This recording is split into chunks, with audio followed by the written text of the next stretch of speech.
You're being watched. Every time you go online, internet service providers track your every move. Here in the United States, they're selling our browsing history. Until that changes, you need to protect yourself like I do with ExpressVPN, an easy-to-use app that encrypts and reroutes all your internet traffic through secure servers.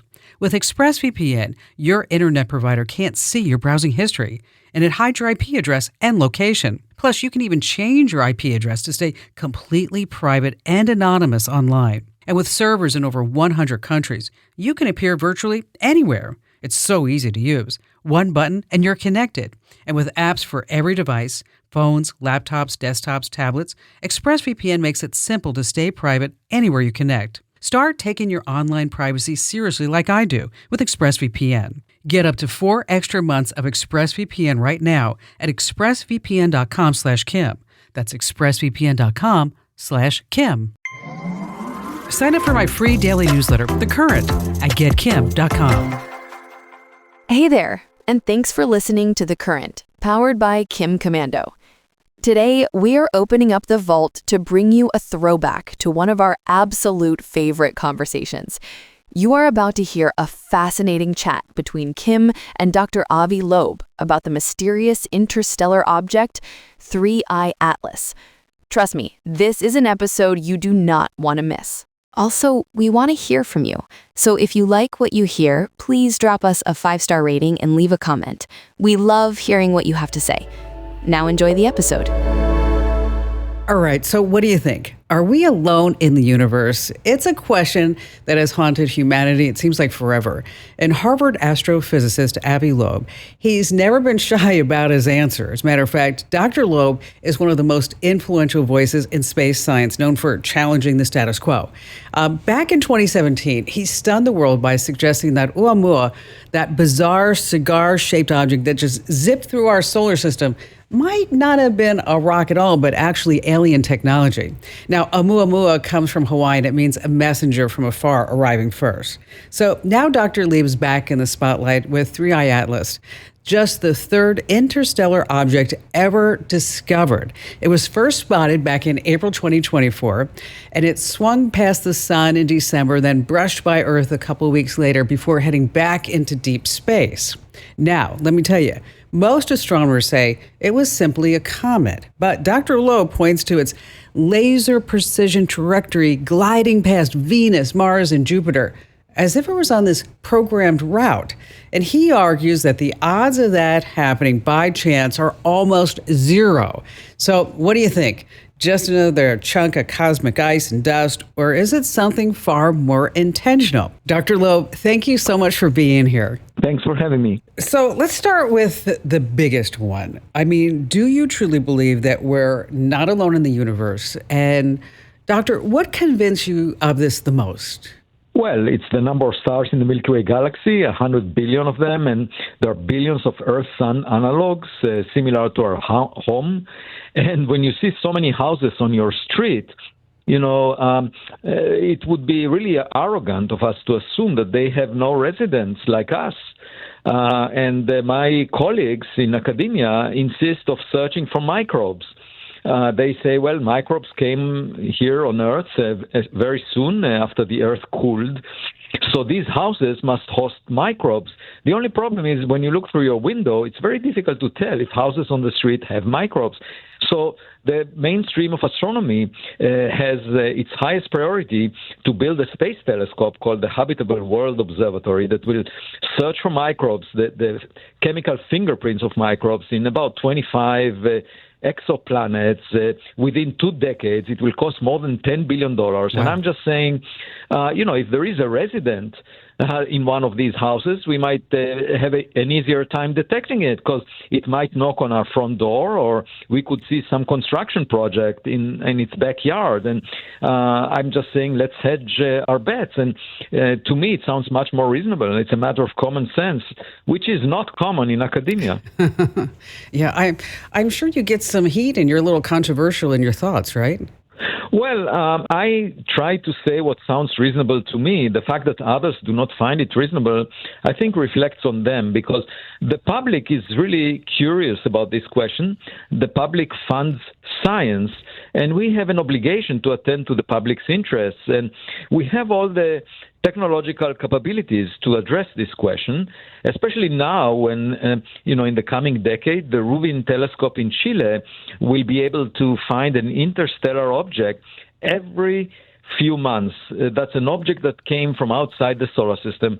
Now, we can insist that all of them will be rocks, but that's not a wise assumption, because we sent spacecraft out there, and they will exit the solar system in the foreseeable future, and the other civilizations in our cosmic neighborhood may have done the same. So I'm just saying, instead of assuming that these would be icy rocks, that we will find those interstellar objects, let's just consider the possibility that one of them might be a tennis ball thrown by a neighbor.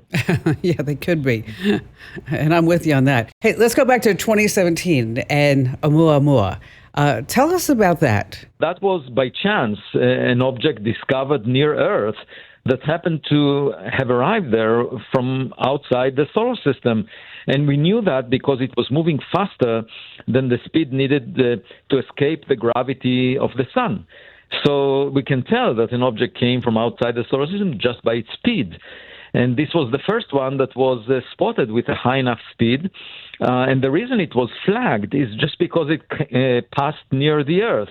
And there is this directive from the U.S. Congress to NASA to identify all near-Earth objects, just because we are worried that one of them may hit the Earth. So this object did not come very close to Earth, but it passed nearby. And then the astronomers realized that actually it's moving fast enough to have come from outside the solar system. So they assumed that it's a comet. They announced this is a comet. And then we didn't see any evaporation. There was definitely no gas or dust around it. And so it was not a comet. And the amount of light, sunlight that was reflected from it changed by a factor of 10 as it was tumbling every 8 hours. And that meant that it has a very extreme shape, most likely flat. Pancake-like, and moreover, the object was pushed away from the sun by some mysterious force, and it wasn't clear what's doing it, because it couldn't be the rocket effect from a cometary evaporation. And so I suggested it's just a reflection of sunlight that is pushing it. And actually 3 years later, there was an object that was pushed by reflecting sunlight, and discovered by the same telescope in Hawaii. And then they realized, in fact, this one is the upper stage, the upper part of a rocket booster that was used by NASA for a lunar mission in 1966. So we knew that this one was technological because we produced it. And the question is, who produced Oumuamua? Right. That's a really good question. Well, so let's move forward now. Let's talk about Three-Eye Atlas. Now, this is fascinating because you said that its path was like too perfect to be random, and it's not just a regular drive by the neighborhood. What's going on with that? Well, yeah, as soon as it was discovered on July 1st, 2025, I realized that it's very bright for its distance. It must be as big as 20 kilometers, or even more recently, SphereX Space Observatory that NASA launched earlier this year looked at it, and the research team concluded from the data that it may be even 46 kilometers in diameter. That's huge. That's twice as large as Manhattan Island. And the problem with that is the mass of this object would be 1 million times bigger than the previous interstellar object, either Oumuamua or after that Borisov, which was a comet.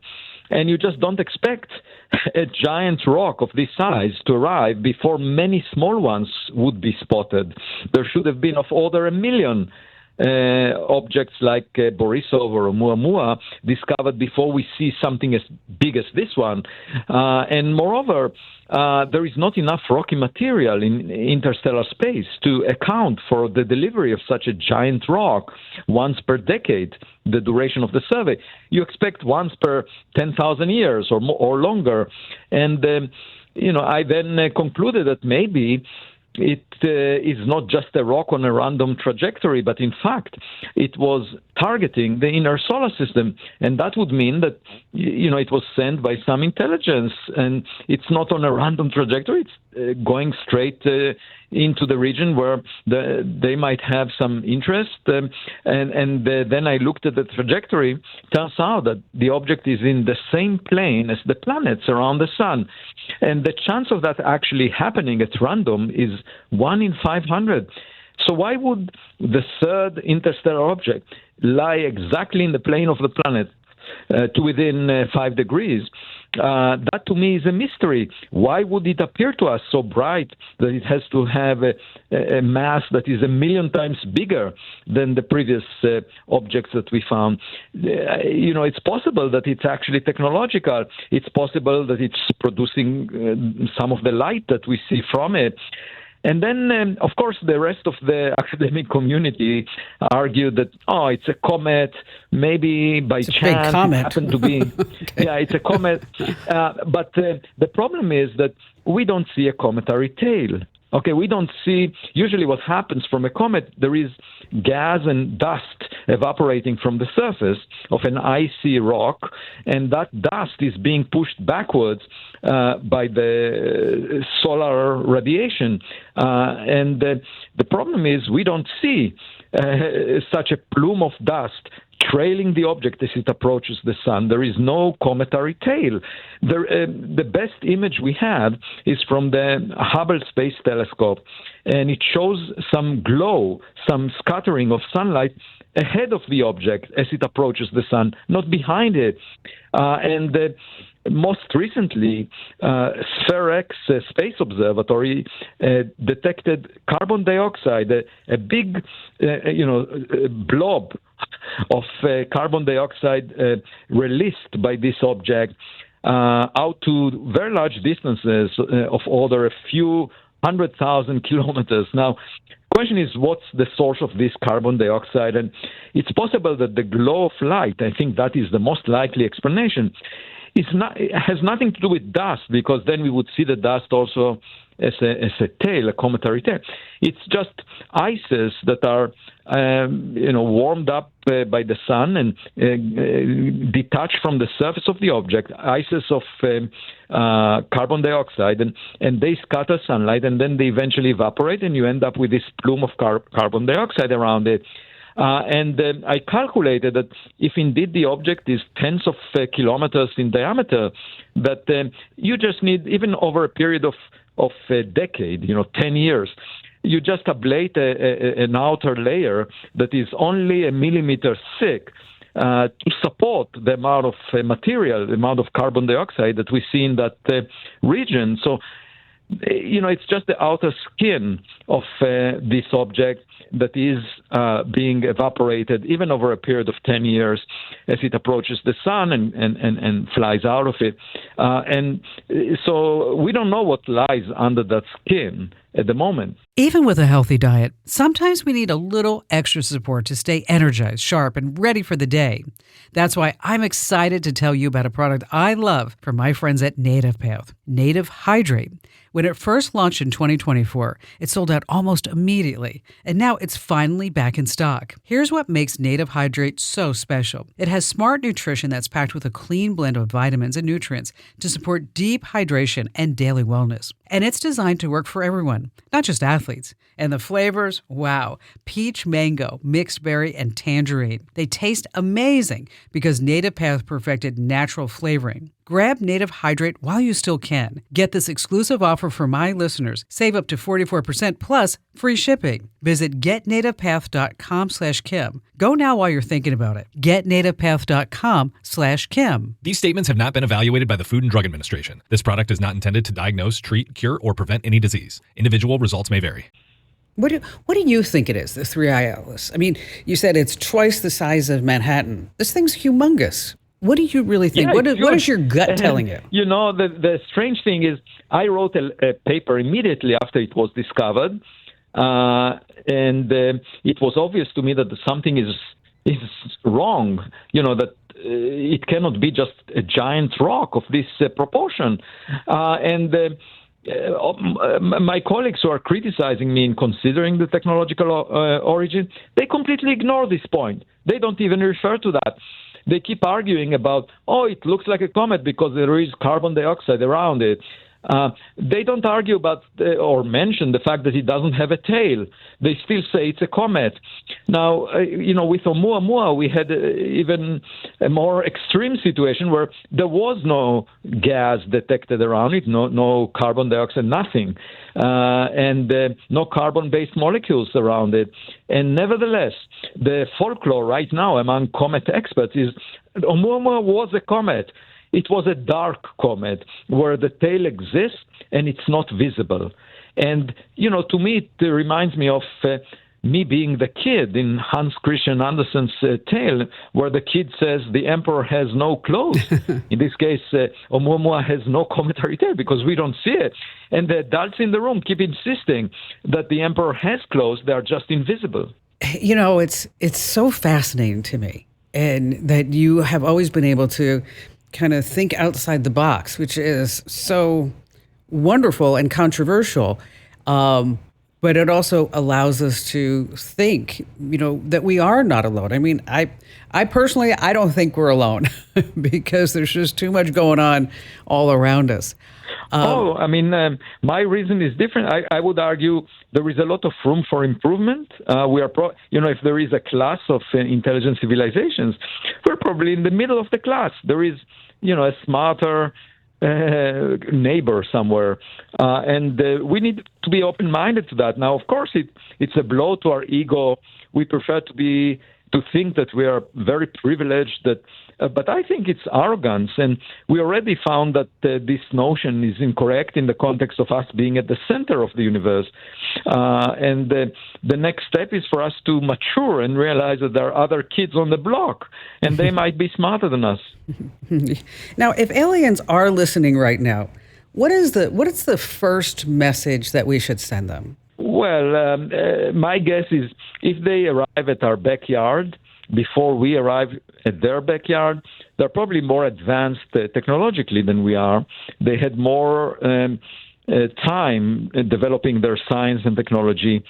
So I would approach them with a sense of humility and say, we seek peace. We want to learn from you, rather than a confrontational approach where, we arrogantly say, we have very successful space entrepreneurs like Elon Musk, and what did you accomplish? Let's check out, or be careful, don't even approach us because, we have weapons that we can use. My sense is if they feel a threat, for us, the experience would be very similar to the Iranian air defense system when the B-2 bombers showed overhead. We always see aliens and ETs portrayed in Hollywood as little green men, or they have the fingers with the red lights. Is there a Hollywood movie that gets it right, in your opinion? I think this is like a blind date of interstellar proportions. And as you know I don't know if you went on blind dates, but very often you see the other side in a very different light after the meeting. And that's in case both of you have the same DNA, a human, you both belong to the human species. But just imagine meeting someone from another star. All bets are off, and I think, nature is far more imaginative than the scripts that Hollywood producers and directors made, and I would just approach it with a sense of humility and basically observe. The best advice I can give to people going on blind dates is observe the other side and, before you speak or before you have an opinion. And I know that young people do not listen to this advice. They often speak out. And I'm sure there would be humans that would like to tell the aliens things about us. But I think that's a sign of hubris. There was this golden record sent on Voyager, as if, the aliens care about the music we had in the 60s. I mean, even now, I don't regard the music from the 60s as great. That's for sure. I questioned the golden record myself when I heard about that. I was like, I'm not really sure where that came from. And also, if you look at the image of a man and a woman, I don't think that would be the way we portray them nowadays. No, not at all. Not at all. This episode is brought to you by Indeed. You're ready to move your business forward, but first, you need to find the right team. Start your search with Indeed-sponsored jobs. It can help you reach qualified candidates fast, ensuring your listing is the first one they see. According to Indeed data, sponsored jobs are 90% more likely to report a hire than non-sponsored jobs. See the results for yourself. Get a $75 sponsored job credit at Indeed.com/podcast. Terms and conditions apply. Just one last question. If tomorrow morning we all woke up and there was undeniable proof that these aliens do exist and they do have a superior intelligence, how would our lives change?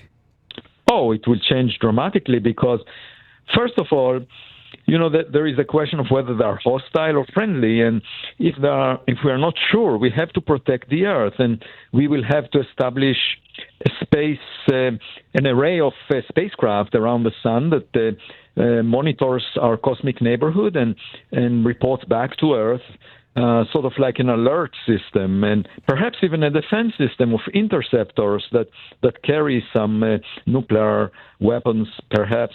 That's in case we are worried about the threat. But beyond that, if you think about humanity, the human state of mind, it will change our perspective about our place in the universe. Currently we are focused on conflicts here on Earth, and that's very narrow-minded because we invest $2.4 trillion in military budgets. And I think what would happen is that we will start feeling that we are all in the same boat, that we should cooperate rather than kill each other on this rock that we were born on. And that would mean investing a fraction of this defense budget in space exploration. And perhaps it will also bring a better sense of, the meaning to our lives, because now there would be something more important than just, fighting over territories on this rock, or zero-sum games that we often engage in that are very narrow-minded. If we go back and hear what was said by Oscar Wilde, he said that we are all in the gutter, but some of us are looking at the stars. And I think what would happen is we would realize really that the gutter is not worth our attention, that we really need to aspire to be among the stars, because that's where most of the real estate is. That's where, the long-term future of humanity will be. And I very much hope that it will inspire us to be better. I often thought, kind of what you were saying, that that aliens, they would look down and they would see Earth, this rock, as you say, and we have nuclear weapons pointed at each other. That's so crazy. That's already a sign that we are not very intelligent. So one reason that they may have not revealed their existence to us is that they were pretty disappointed until now as to what we are doing here. And one sign of us being more intelligent than we were in the past is to recognize that they exist. And why should I be controversial in suggesting that? The fact that people attack me for just making this possibility studied scientifically already tells you that, we are filled with a sense of self-importance instead of just looking up and finding out our place in our cosmic neighborhood. Well, Doctor, thank you so much for being so smart and sharing your knowledge with us today. It's amazing. Thanks for having me. Let me tell you, that guy is so smart. Dr. Loeb reminds us that space isn't just all these pretty lights up in the sky. It's actually full of mysteries that we haven't really even begun to crack. I mean, maybe 3I Atlas is just another comet, or maybe it's something else entirely different. Either way, it's a great reminder that we need to keep asking the big question. Are we really alone out here? Because one day we just might get a definitive answer.